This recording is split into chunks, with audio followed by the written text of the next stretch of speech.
अस्सलाम वालेकुम अज़ीज़ तलबा। लास्ट लेक्चर में हम लोग डिस्कस कर रहे थे कि जो सिंपल हार्मोनिक मोशन है ये किस किस्म की मोशन का नाम है। तो आपको याद होगा कि हमने कहा था कि सिंपल हार्मोनिक मोशन ऐसी मोशन को कहते हैं जिस मोशन के दौरान आप लोगों की बॉडी का जो एक्सेलेरेशन है वो डिस्प्लेसमेंट के क्या होता है, डायरेक्टली प्रोपोर्शनल होता है। मतलब आपका एक्सेलेरेशन जो है वो डिस्प्लेसमेंट के डायरेक्टली प्रोपोर्शनल है। सेकंड वन, अगर हम इसकी बात करते हैं तो जो इसका मैग्नीट्यूड होता जो इसकी डायरेक्शन होती है एक्सेलेरेशन की, वो मेन पोजीशन की तरफ होती है।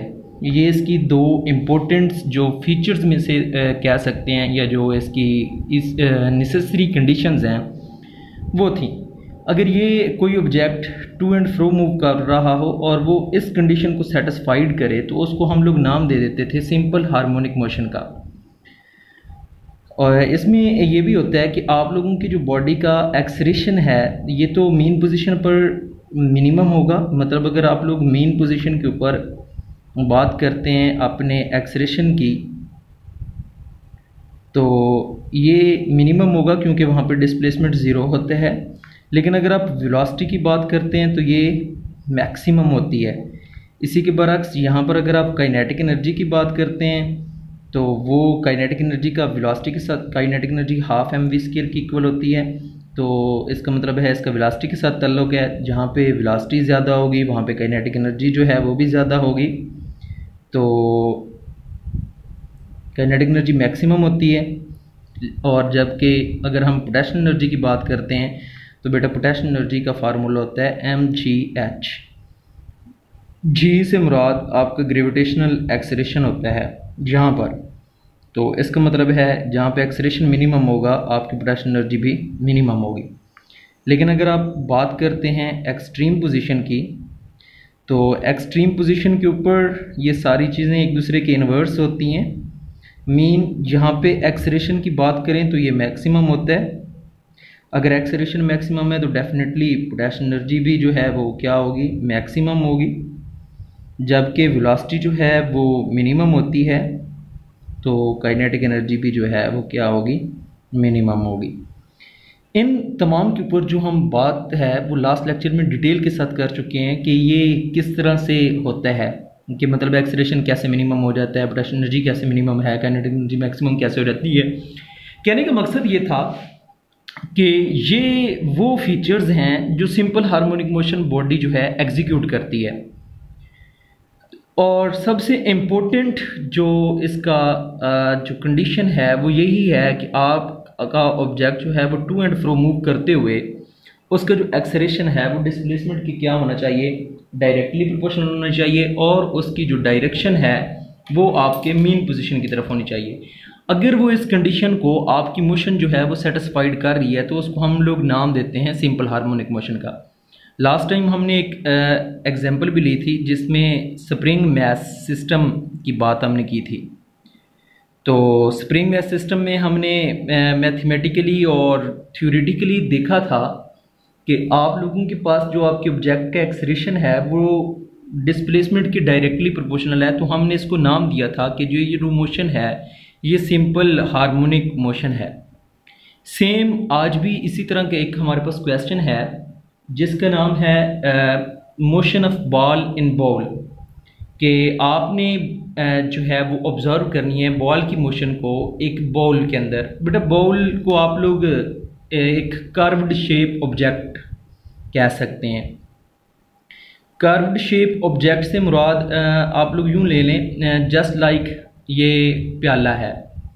वैसे भी बाउल का मतलब ऑलमोस्ट प्याला ही होता है। ये जैसे कि यहाँ पे मैंने एक शो करने की कोशिश की है तो ये आपके पास एक बाउल होगा। बॉल सपोज इनिशियली हम लोग फ़र्ज़ करते हैं कि हमारा बॉल जो है यहाँ पर मौजूद है। तो डेफिनेटली इस पोजीशन का नाम हम लोग नाम देंगे मीन पोजीशन का। बेटा यहाँ पर अगर हम गौर करें तो आपका बॉल जो है वो रेस्ट की पोजीशन में है। अगर आपका बॉल जो है वो रेस्ट की पोजीशन में है तो according to the Newton second law आप लोग जानते हैं F is equal to ma। जब कोई ऑब्जेक्ट रेस्ट में होता है मतलब इसके ऊपर अभी जो नेट फोर्सेस का सम है वो क्या है, ज़ीरो है। नेट फोर्सेस का सम क्यों ज़ीरो है, इसकी मिसाल ऐसे ही है बेटा। जैसा कि अगर फ़र्ज़ करें ये हमारे पास कोई टेबल है इसके ऊपर सपोज ये कोई बुक पड़ी है, तो आप लोग जानते हैं इसका वेट जो है वो डाउनवर्ड एक्ट करता है, जो कि इक्वल होता है mg के। तो at the same time according to the Newton third law, table भी बुक के ऊपर एक फोर्स लगाता है, जिस फोर्स को हम नॉर्मल फोर्स कहते हैं। वो नॉर्मल फोर्स उसके वेट के इक्वल होती है, जो कि इस ऑब्जेक्ट को रेस्ट में लाती है। मतलब ऑब्जेक्ट का वेट नीचे की जानिब है तो वो नॉर्मल फोर्स अपवर्ड मूव करती है, अपवर्ड डायरेक्शन में होती है, जो कि वेट की इक्वल होती है। तो इस फोर्स का जो असर होता है वो ज़ाइल कर देती है, मतलब इसका इफेक्ट जो है वो कैंसिल आउट करती है, उसको नॉर्मल फोर्स कहते हैं। यहाँ पर भी ऑब्जेक्ट हमारा रेस्ट में है, तो इट्स मीन आपके ऑब्जेक्ट का जो वेट है वो तो डाउनवर्ड होगा। तो इसका मतलब है ये जो बाउल है ये भी इसके ऊपर एक ऊपर की जानिब फोर्स लगा रहा होगा, जो कि उसके वेट की इक्वल है। तो सम ऑफ फोर्सेस अगर ज़ीरो है तो according to Newton second law हम अगर देखते हैं F ज़ीरो है तो इट्स मीन एक्सेलरेशन भी क्या होगा, ज़ीरो। क्योंकि इस इक्वेशन को बेटा देखें, अगर F की वैल्यू ज़ीरो है तो ये इक्वेशन बन जाएगी m zero is equal to ma। अब कभी भी किसी ऑब्जेक्ट का मैस ज़ीरो नहीं होता। अगर मैस ज़ीरो है इट्स मीन ऑब्जेक्ट जो है वो आपके पास एग्जिस्ट ही नहीं कर रहा। हम इस बॉल को यहाँ से यहाँ पर लाते हैं, फ़र्ज़ करें जब हम इस बॉल को यहाँ पे लाते हैं तो ये इसकी बन जाएगी एक्सट्रीम पोजीशन।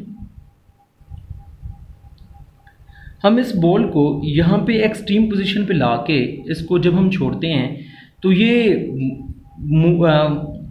पीछे मीन पोजीशन की तरफ ऑटोमेटिकली मूव करना शुरू कर देगा due to the restoring force.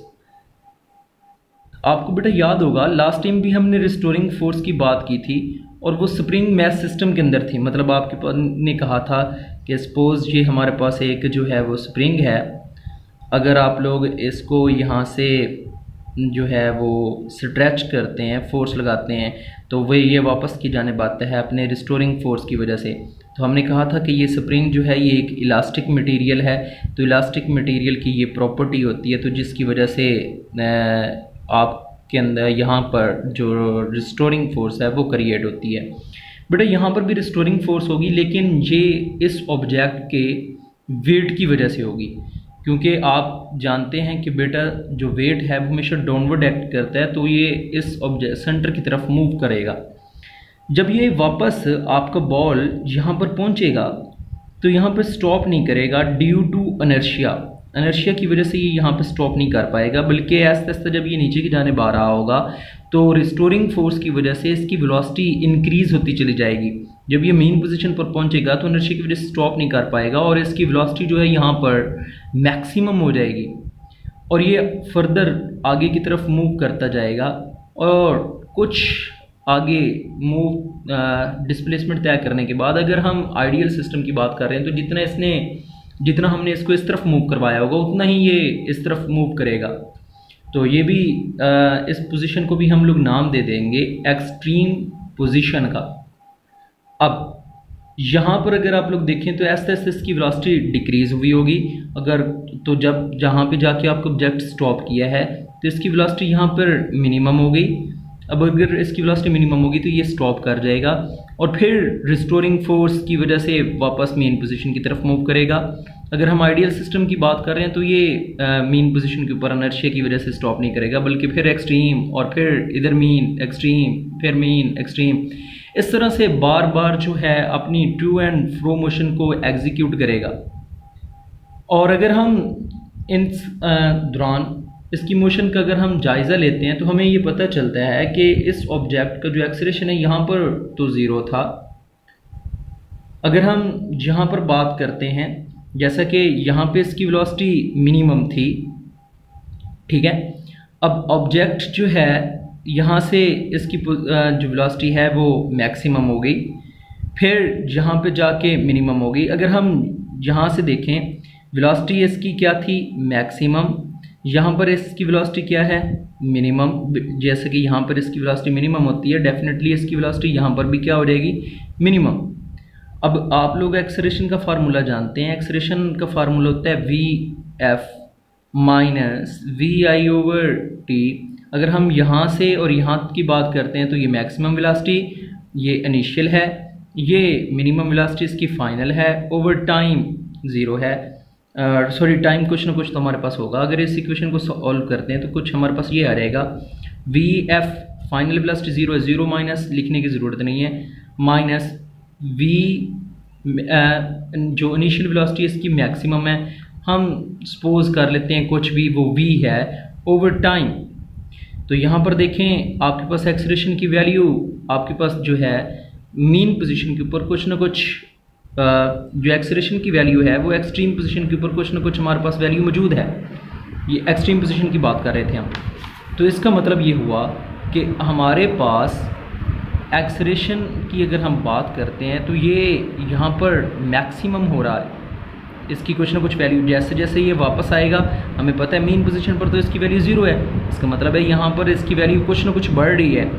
और अब अगर हम लोग गौर करते हैं तो ये वही टाइप की मोशन है जिसमें आपका एक्सेलरेशन डिस्प्लेसमेंट की क्या है, डायरेक्टली प्रोपोर्शनल है। तो अगर ऐसी मोशन हो जिसमें आपकी ऑब्जेक्ट का एक्सेलरेशन डिस्प्लेसमेंट के डायरेक्टली प्रोपोर्शनल हो तो उस मोशन को हम लोग नाम देते हैं सिंपल हार्मोनिक मोशन का। तो ये भी जो मोशन होगी ये हमारे पास कौन सी मोशन होगी, सिंपल हार्मोनिक मोशन होगी। तो बेटा आपने अपनी नीट कॉपीज़ के ऊपर इसको नोट करना है और इसको साथ साथ लर्न भी करना है।